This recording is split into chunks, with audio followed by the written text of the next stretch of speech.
Posibleng nagamit pa umano sa pagpopondo sa mga teroristang grupo ang pera ng Aman Investment Scam sa Mindanao. Ayon po yan sa NBI. Sa gitna nito, imbisigahan na ng Senado ang paglaganap ng mga investment scam. Darito ang unang balita update ni Mav Gonzalez.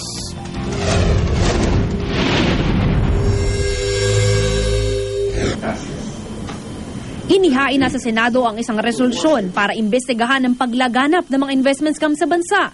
Iimbestigahan din ang mga opisyal ng gobyerno na nasasangkot umano sa scam. Si Pagadian Mayor Samuel Ko na isinasangkot sa Aman Future Scam, sinampahan na ng reklamong syndicated estafa sa DOJ. Dawit din sa reklamo ang kanyang asawang si Priscilla.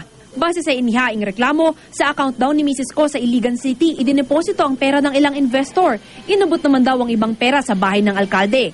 Nauna nang iginiit ni Mayor Ko na biktima rin siya at hindi kasabot sa scam. Itinanggi naman ni Mrs. Ko na may bank account siya sa Iligan. Naglabas na ang Court of Appeals ng 20-day freeze order sa mga account ng Aman Futures Group sa 25 bangko at financial institutions. Kaya bawal munang galawin ang pera ng kumpanya. Lumalabas sa investigasyon ng NBI na posibleng hindi lang daw sa money laundering, kundi pati sa pagpopondo ng mga teroristang grupo na gamit ang pera ng mga investor. Patuloy rin ngayon ang investigasyon sa hiwalay na Rasuman investment scam. Paniwala ng DOJ, mas malaking pera ang nakulimbat sa multi-million peso Rasuman scam kaysa sa investment scam ng Aman Futures. Ang estimate, yung sa capital lang ata is 1.3. That's the minimum estimate, but that is still 1.3 billion.